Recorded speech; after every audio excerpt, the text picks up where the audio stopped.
भक्तों, प्रेम से बोलिए ओम पार्वती पतये नमः। आज इस मंत्र के प्रभाव से स्वयं भगवान शंकर आपकी पुकार सुनेंगे और आपकी हर इच्छा उनके हृदय तक पहुंचेगी। यह कोई साधारण बात नहीं, बल्कि स्वयं शिव पुराण में कहा गया है कि जो भी भक्त सच्चे मन से इस मंत्र का जाप करता है, उसकी हर प्रार्थना भगवान शिव तक अवश्य पहुंचती है। शिव शंकर अपने भक्तों की पुकार को सुनकर उन्हें आशीर्वाद प्रदान करते हैं। तो आइए मेरे साथ इस चमत्कारी मंत्र का जाप करें, अपने सभी दुखों का अंत करें और अपने जीवन में धन, समृद्धि और सुख को आमंत्रित करें। अपनी मनोकामना को मन में धारण करें, श्रद्धा और निष्ठा के साथ हाथ जोड़ें और पूरे भक्ति भाव से भगवान शिव का ध्यान करें। चलिए भक्तों, अब इस दिव्य मंत्र का जाप शुरू करते हैं।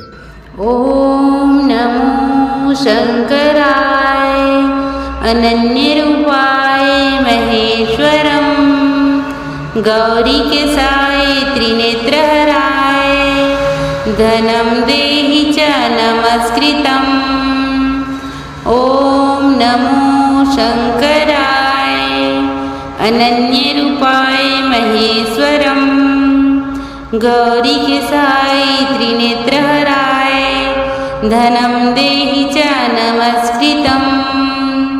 ओम नमो शंकराय अनन्य रूपाय महेश्वरम गौरी के साय त्रिनेत्रहराय धनम देहि च नमस्कृतम्।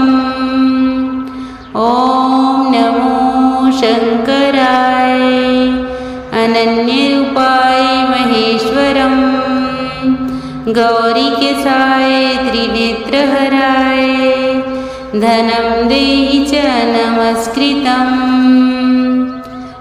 ओम नमो शंकराय अनन्य रूपाय महेश्वरम गौरी के साय त्रिनेत्रहराय धनम देहि च नमस्कृतम्। ओम नमो शंकराय अनन्य रूपाय महेश्वरम गौरी के साय त्रिनेत्रहराय धनम देहि च नमस्कृतम्।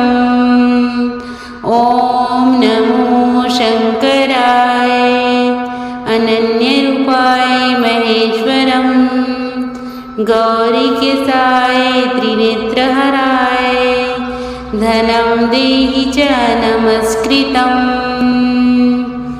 ओम नमो शंकराय अनन्य रूपाय महेश्वरम गौरी के साय त्रिनेत्रहराय धनम देहि च नमस्कृतम्।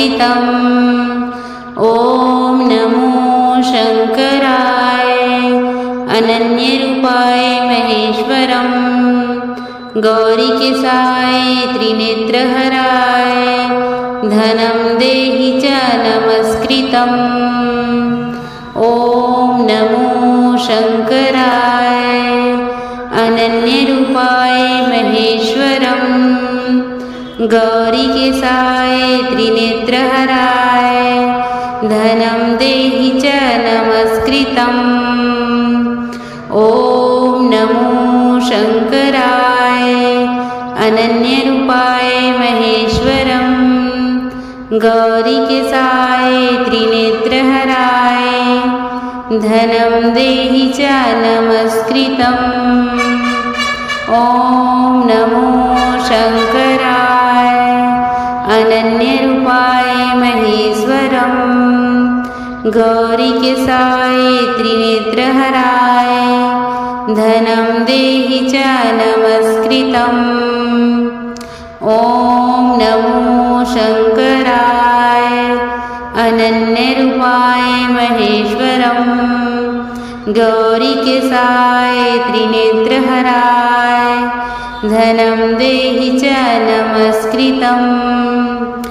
ओम नमो शंकराय अनन्य रूपाय महेश्वरम गौरी के साय त्रिनेत्रहराय धनम देहि च नमस्कृतम्।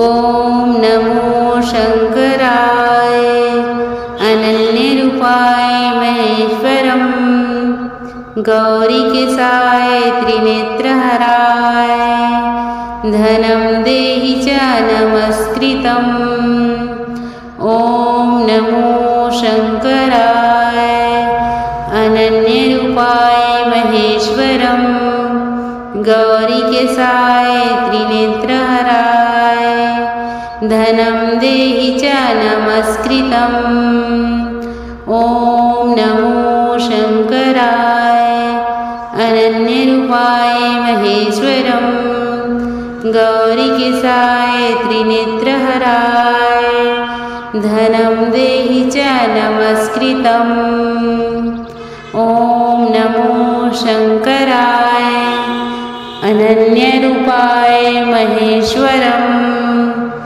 गौरीकेशाय त्रिनेत्रहराय धनं देहि च नमस्कृतम् ॐ नमो शङ्कराय अनन्यरूपाय महेश्वरं गौरीकेशाय त्रिनेत्रहराय धनं देहि च नमस्कृतम् ॐ नमो शङ्कराय अनन्यरूपाय महेश्वरं गौरीकेशाय त्रिनेत्रहराय धनं देहि च नमस्कृतम्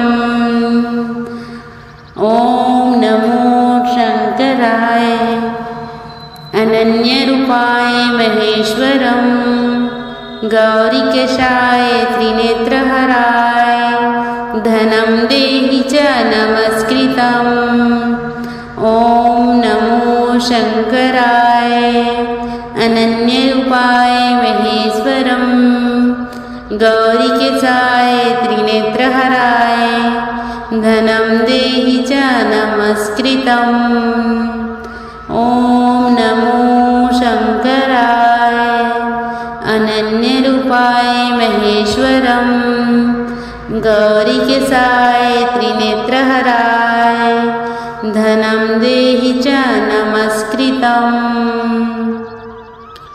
ॐ नमो शङ्कराय अनन्यरूपाय महेश्वरं गौरीकेशाय त्रिनेत्रहराय धनं देहि च नमस्कृतम् ॐ नमो शङ्कराय अनन्यरूपाय महेश्वरं गौरीकेशाय त्रिनेत्रहराय धनं देहि च नमस्कृतम् ॐ नमो शङ्कराय अनन्यरूपाय महेश्वरं गौरीकेशाय त्रिनेत्रहराय धनं देहि च नमस्कृतम् ॐ नमो शङ्कराय अनन्यरूपाय महेश्वरं गौरीकेशाय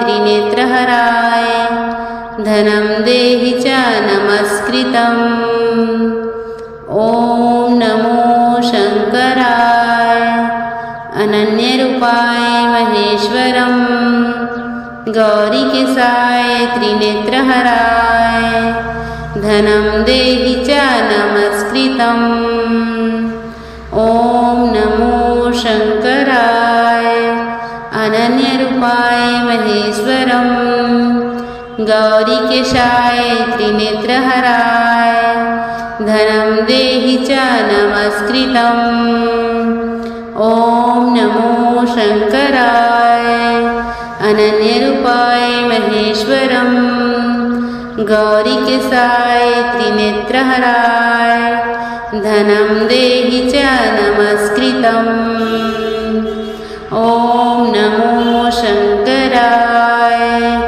अनन्यरूपाय महेश्वरं गौरीकेशाय त्रिनेत्रहराय धनं देहि च नमस्कृतम् ॐ नमो शङ्कराय अनन्यरूपाय महेश्वरं गौरीकेशाय त्रिनेत्रहराय धनं देहि च नमस्कृतम् ॐ शङ्कराय अनन्यरूपाय महेश्वरं गौरीकेशाय त्रिनेत्रहराय धनं देहि च नमस्कृतम् ॐ नमो शङ्कराय अनन्यरूपाय महेश्वरं गौरीकेशाय त्रिनेत्रहराय धनं देहि च